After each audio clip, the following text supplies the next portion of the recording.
It is sometime around 11 at night and your baby has been fussing on and off for the past hour. You have fed them, changed them, checked everything you can check. You put them down, they cry. You pick them up, they quiet. You put them down again, they cry again. And at some point in that loop, exhausted and a little defeated, you have a thought that almost every new parent has had but almost no one says out loud. What do they actually want from me? The answer is simpler than the 3 a.m. version of you can probably absorb right now. And it is also more specific than most parenting advice will ever tell you. Your baby is not fussing because something is wrong with them, or wrong with you, or wrong with what you are doing. They are running a biological program that is several 100,000 years old. A program built around 6 specific inputs that the developing brain is wired to expect, not want, expect.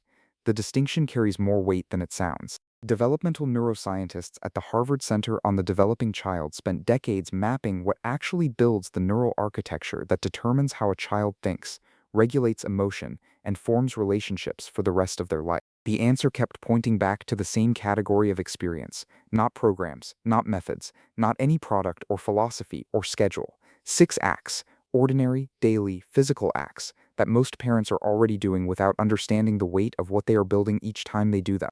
By the time you finish watching, you will. If this is already making you see your baby differently, hit the like button and subscribe, it really helps. And drop a comment telling me how old your little one is right now. I love knowing who I'm talking to. Your baby is somewhere between 0 and 12 months old right now, give or take. In that window, the brain is adding more than 1 million new neural connections every single second, every second. The connections that survive, the ones that become permanent features of how this person thinks and feels and moves through the world, are determined almost entirely by what they experience in this period. That is not pressure, it is precision. It means that what you do in the ordinary moments of the day, the feeding, the diaper change, the bath, the moment you walk into the room and your baby's face changes because you walked in, is not small, it is the data. These moments are the raw material the brain is using right now to construct itself. The Hungarian-American pediatrician Emmy Pickler spent years documenting how infants develop under consistent, attentive care versus inconsistent or distracted care. What she observed went far beyond behavior. Babies who received responsive, attuned interaction during the first year showed measurably different patterns of neurological organization by the end of it. The differences did not show up only in temperament or mood. They showed up in the architecture of how the brain processed stress, how it regulated arousal, how it formed expectations about other people. The first year is when the brain decides what kind of world it lives in.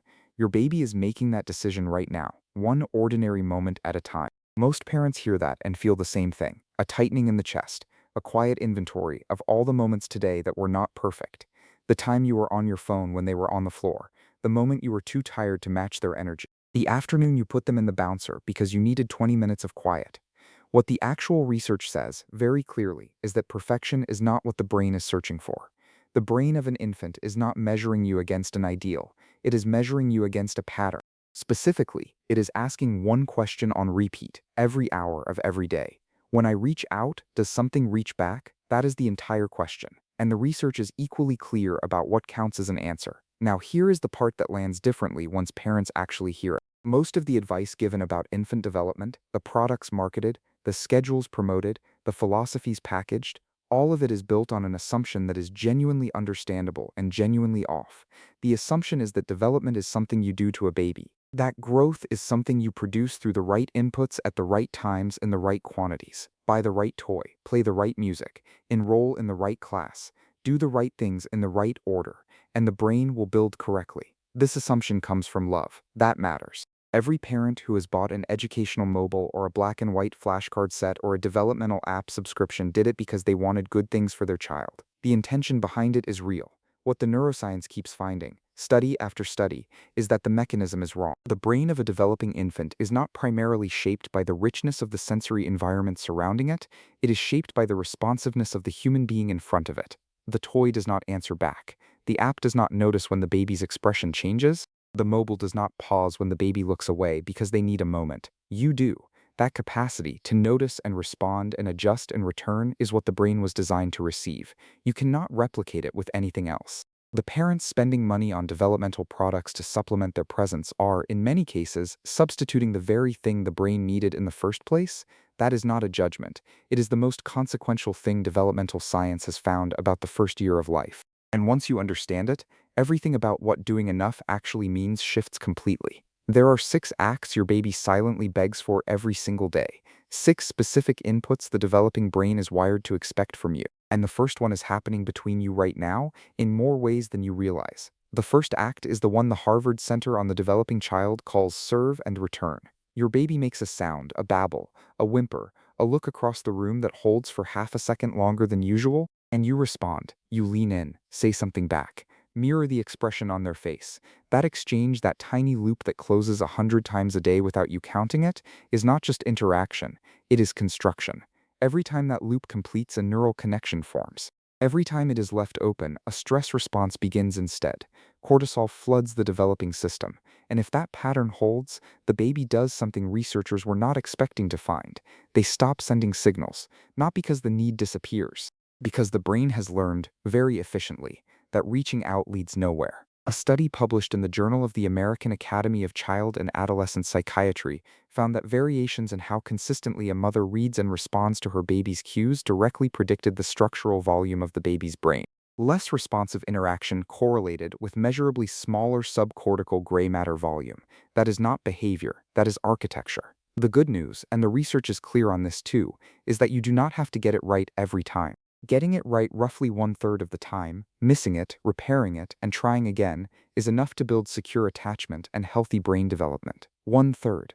The goal was never constant perfection. It was consistent return. The second act is your face. In 1975, Edward Tronick at Harvard ran an experiment that became one of the most replicated sequences in all of developmental psychology. A mother and baby interact normally. Then the mother goes blank. Eyes open, present in the room, but no expression, no response, nothing behind them. What happened in the 2 minutes that followed changed how researchers understood the infant nervous system entirely. The baby noticed immediately. They smiled bigger, pointed, vocalized, used every signal that had ever worked to restart the connection. Nothing came back. Then the baby collapsed. Not as a metaphor, physically. The nervous system became so overwhelmed by the failure to reconnect that some babies lost postural control. They slumped. They went flat. 2 minutes of an absent face produced a carryover effect that outlasted the reunion. When the mother re-engaged, the joy was immediate, but the elevated distress persisted. More crying, more difficulty regulating back to calm. Your face is the first data set your baby uses to answer the most fundamental question their brain asks. Is there someone here? Is it safe to keep reaching? Every time your face is present and alive and looking back, you are answering yes, and that answer is being filed permanently in the architecture of a brain that is deciding, right now, what kind of world it lives in. The third act is the one most parents already know matters, but underestimate how much. Touch. Real, sustained, skin-to-skin contact. A randomized controlled trial at Florida Atlantic University followed 33 mother-baby pairs through the first 3 months of life. One group received 1 hour per day of skin-to-skin contact. The other did not. At 3 months, EEG recordings showed that babies in the contact group had measurably greater activation in the left frontal region of the brain, the area tied to higher cognition and emotional regulation. 1 hour a day, 6 weeks, visible on a brain scan. Then in 2025, researchers at Weill Cornell and Stanford published imaging results showing that skin-to-skin contact produced measurable structural changes in the neural tracts responsible for socio-emotional development and stress regulation. Not behavioral changes, structural ones. The physical architecture of the brain shaped by whether someone held them. If you're finding this helpful, please subscribe and turn on notifications. I upload new videos every week and I'd hate for you to miss one. Your support is what makes this channel possible, and it genuinely means the world to me. The fourth act is one most parents get exactly backwards. Watch a securely attached baby in a room with toys. They start close to you, then they move away towards something interesting on the floor. They explore for a few minutes and then they come back. Not because anything went wrong, they come back simply to check, to touch base, before going out again. Mary Ainsworth spent years observing mother-baby pairs looking for the pattern that separated children who would form healthy relationships from those who would not. What she found became one of the most replicated findings in developmental psychology. Securely attached babies use their caregiver as a base, and the consistent presence of a responsive caregiver creates something inside the baby that makes exploration feel possible. Safety does not make babies stay close. It makes them brave enough to leave. The mothers who responded consistently, who were present when the baby returned, who did not push exploration before the baby was ready, ended up with children who were more independent, more curious, more willing to take risks. Independence is not built by removing the safety net. It is built by trusting it will be there. The fifth act is one you are probably already doing without knowing what you are building when you do it. You are warming a bottle and you say out loud, almost to yourself, "Let's get your milk ready, it is almost done." Your baby cannot understand those words. They do not know what milk means or what almost means, and the brain is filing every syllable anyway. Patricia Kuhl at the University of Washington spent years studying exactly how this happens. Babies do not learn language from passive exposure, not from television, not from background noise, not from any audio program ever designed. They learn it from real contingent back and forth interaction with a human being who is paying attention to them. The social context is not a supplement to language learning. It is the mechanism. Every time you narrate the bath, describe the walk, respond to a babble as though it carried meaning, you are teaching your baby the most fundamental truth about communication before they have a single word to use. Their voice has effect. When they reach out, something reaches back. That belief, built in the gap between a babble and your response, is one of the most important things a person will ever learn about themselves. The sixth act does not require anything new from you.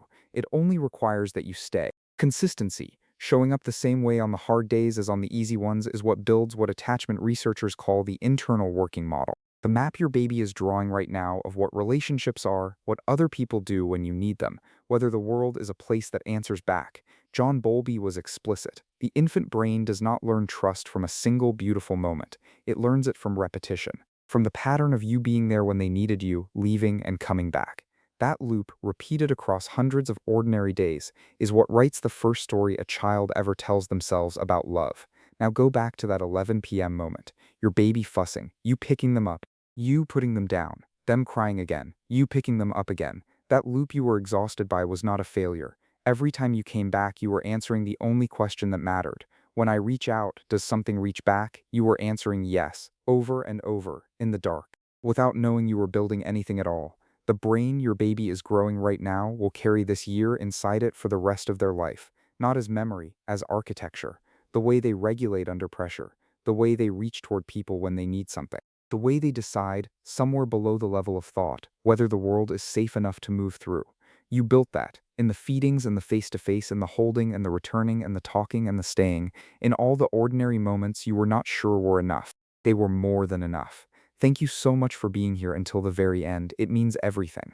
If this video changed how you see your baby even a little, please share it with another parent who needs to hear it. Check out the videos on your screen now. I think you'll love them. And subscribe if you haven't already. I'll see you in the next one.